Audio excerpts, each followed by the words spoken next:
এজন্য যে কয়জন ছেলে বসছো ভাই, খামখেয়ালি করে উড়ায় দিও না বাবা।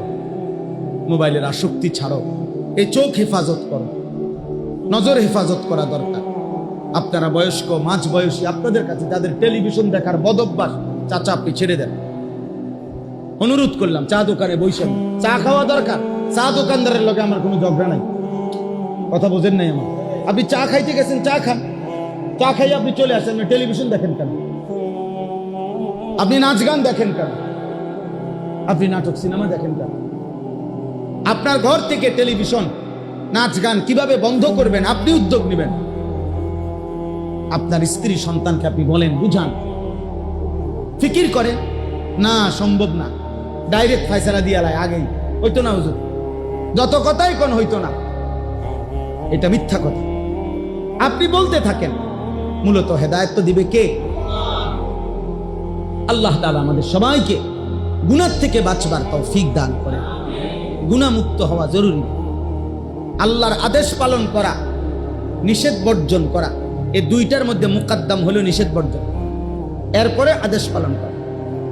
নিয়ম হলো, এই গ্রিলের মধ্যে যদি ঝংকার লাগে তো নতুন করে রং দিতে হবে। মনে করেন পুরানো হয়ে গেছে ঝংকার, তাহলে এখন নিয়ম কি? এই গ্রিলে আগে ঝংকারের মধ্যে নতুন রং দিতে হলে আগে রং দেওয়া, এরপরে তো সিরিজ কাগজ দিয়া ডলা, ঠিক না?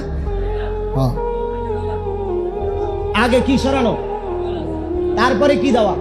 তাহলে আগে নিয়ম হলো ময়লা সরানো, এরপরে কি লাগানো, রং দিয়ে সাজানো। এই জন্য ইবাদতের ক্ষেত্রে নিয়ম হলো, এক মুত্তাকি মুমিন জান্নাতি বান্দার সিফাত হলো, প্রথম দায়িত্ব গুনাহ সরানো, এরপরে দায়িত্ব ইবাদতের রং লাগানো। গুনাহ ছাড়বেন, একটা সেজদা দিবেন, আল্লাহর আরশে ধাক্কা লাগবে। আপনি নামাজ পড়লেন, মাত্র আসরের নামাজ, মসজিদের বারান্দায় গিয়ে, এখনো বারান্দার থেকে গিয়ে সারছে না, বিড়িটা ধরাইলেছে। মসজিদ থেকে বাইরে একটা গালি দিছে, যে গালির সাথে সাথে মাটির নিচে যে সাপ বিচ্ছু ছিল এটি উঠে গেছে।